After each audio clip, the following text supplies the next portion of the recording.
Yo. This video is going to be about gathering Fanatic Map pieces and the rewards you can get from them. I'm sure anyone watching this has come across the Merchant and Pirate maps. But looking at the Treasure Map section, you'll notice underneath there are Fanatic Maps. These maps are dropped by the Witnesses of the Apocalypse. I've already made a video about covering the outer map, where these ships roam alongside the Imperial Raiders. You'll recognize them immediately. They're the only NPC ships flying red flags.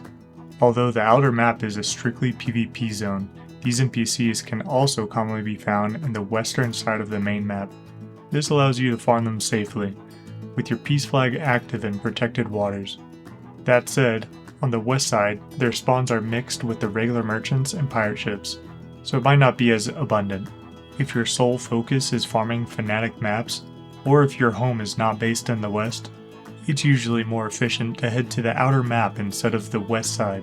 Now I tested this out in 3 locations outside the map: the east, south, and west, which all had their pros and cons. Starting on the east side, it's relatively beginning waters, so not too many people go there. The south is a pirate-friendly territory near Pirate City, so depending on your faction, it can be a good or bad place to farm these maps. And the west is dependent on your server, since whoever owns the ports on the west side might be more or less hostile towards you. However, you might have the benefit of staying in safe waters if you want. The Merchant and Pirate maps only need 5 and 10 pieces to complete a map. However, the Fanatic map needs a total of 15 pieces. It took me on average around 44 ships to get them to drop 15 pieces. So that's quite a grind, especially in dangerous waters, but could potentially be sped up with a group.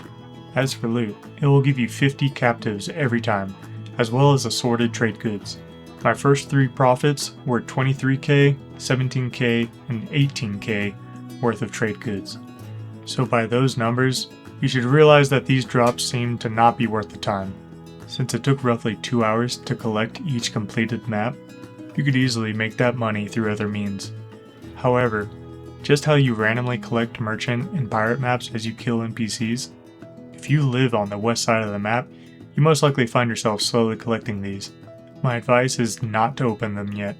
During holiday events, you'll always need to collect specific event resources during a period of time, basically however long the event lasts, and every time you use a map, the loot will most likely contain those event resources you need.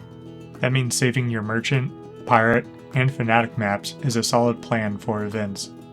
You'll be able to maximize your profit and loot this way, as opening a Fanatic map really doesn't seem very good from my experience. While that's my opinion, I'm curious if other people have gotten different results. Just how chests in the shop can be a gamble, does this loot have a small % chance to get better loot? Leave a comment on your looting results, so we can either confirm if it's not worth it, or if there is truly a hidden treasure somewhere.